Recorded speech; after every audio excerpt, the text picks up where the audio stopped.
350 वर्षांपूर्वी संत तुकाराम महाराज यांनी साधुत्वाची व्याख्या करून ठेवली आहे। ती म्हणजे जे का रंजले गांजले त्यासी म्हणे जो आपुले तोची साधू ओळखावा।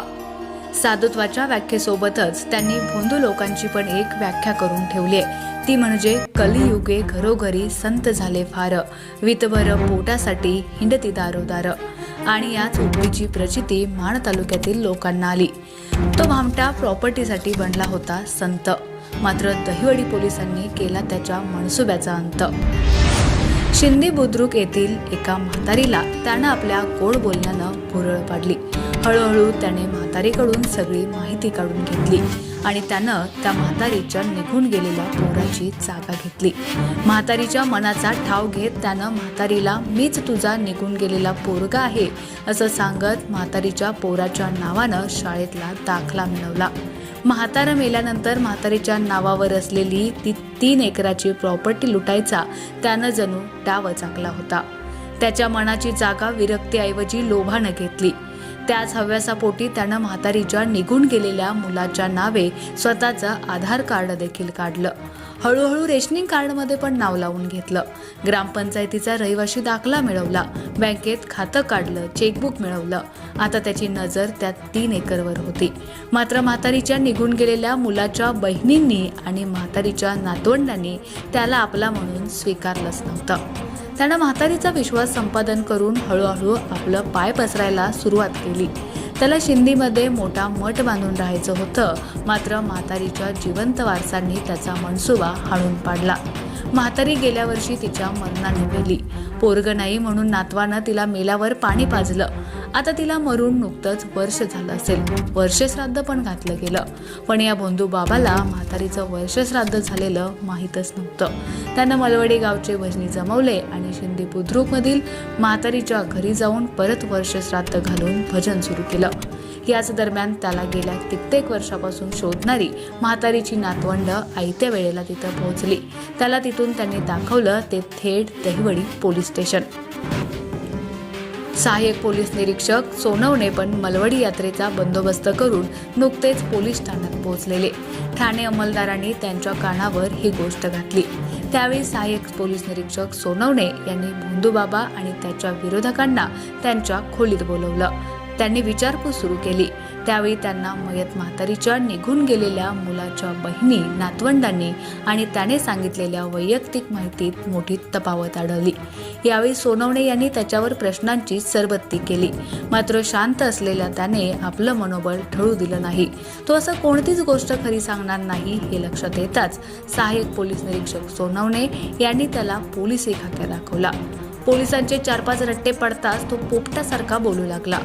यावेळी त्याने पोलिसांना सांगितलेल्या माहितीनुसार तो जळगाव जिल्ह्यातील जामनेर तालुक्यातील ओझर या गावचा रहिवाशी एकनाथ रघुनाथ शिंदे, वय अंदाजे 40 वर्ष असं त्याचं नाव असून तो 2016 पासून माण तालुक्यातील मलवडी येथील पांडू महाराजांच्या मठात यायचा।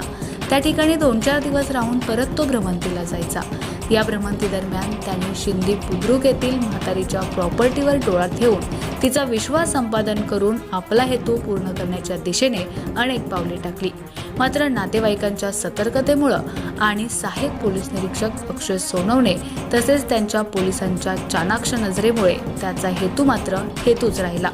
दहिवडी पोलिसांनी त्याच्यावर वृद्ध नागरिकांची फसवणूक केल्याप्रकरणी आणि त्यांची प्रॉपर्टी हडप करण्याच्या अनुषंगाने बनावट दस्तऐवज बनवल्याप्रकरणी गुन्हा दाखल केला। असे अनेक भंपक आणि खोटे साधू समाजात धर्माची चिलखत पांघरून खऱ्या धर्माला बदनाम करण्याचं काम करतात। त्यामुळे पोटासाठी हिंडणाऱ्या भंपक साधूंना ओळखून त्यांच्या कोणत्याही खोट्या प्रलोभनांना, भूलतापांना बळी पडणं हे नक्कीच धोकादायक ठरू शकतं। नमस्कार, मी सहाय्यक पोलीस निरीक्षक अक्षय सोनवणे, दहिवडी पोलीस स्टेशन। मी सर्व नागरिकांना आवाहन करत आहे, तसेच महत्त्वाची सूचना देत आहे की दहिवडी पोलीस स्टेशन हद्दीमध्ये काल एक विचित्र प्रकार आमच्या निदर्शनास आलेला आहे।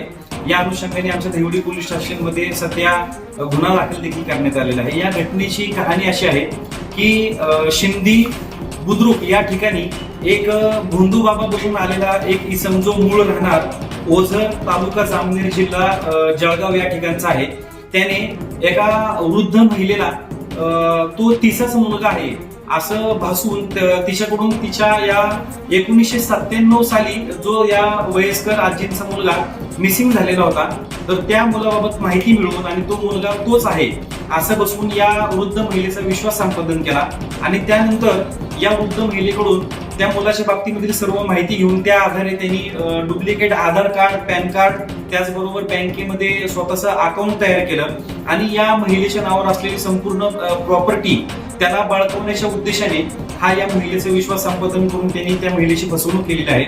सदर ही वृद्ध महिला गेल्या वर्षी मयत झाल्यानंतर त्यांच्या ज्या उरलेल्या मुली आहेत त्यांना जेव्हा 2 दिवसांपूर्वी या वृद्ध महिलेच्या अनुषंगाने त्यांनी जे वर्षश्राद्धाचा कार्यक्रम आयोजित केलेला होता, त्यावेळेस हा वर्षश्राद्धाचा कार्यक्रम संपल्यानंतर हा जो खोटा साधू भोंदूबाबा बनून आलेला जो आरोपी आहे एकनाथ रघुनाथ शिंदे, मूळ राहणार जळगाव, याने सुद्धा त्याच गावामध्ये पुन्हा वर्षश्राद्धाचा कार्यक्रम आयोजित केल्यानंतर या नातेवाईकांना शंका आली आणि त्यानंतर या गोष्टीची माहिती त्यांनी आम्हाला कळवल्यानंतर आम्ही संपूर्णपणे या घटनेच्या खोलामध्ये गेलो.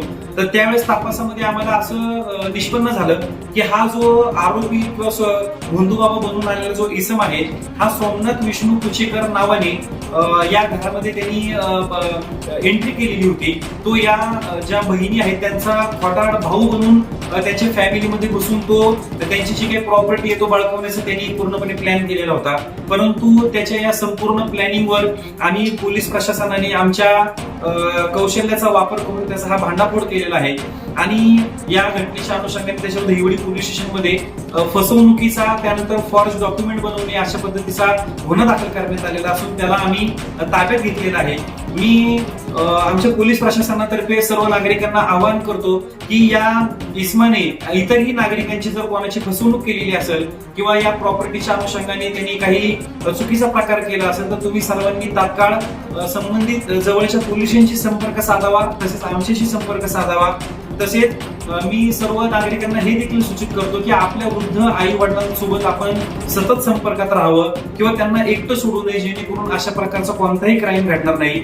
या क्राईमचं स्वरूप खूप गंभीर स्वरूपाचं होतं. जर का याच्या खोलामध्ये आम्ही गेलो नसतो आणि या बंधू भावाचा जर पर्दाफाश झाला नसता तर कदाचित भयंकर घटना घडली असते आणि खूप मोठी प्रॉपर्टी या व्यक्तींनी बळकावली असती.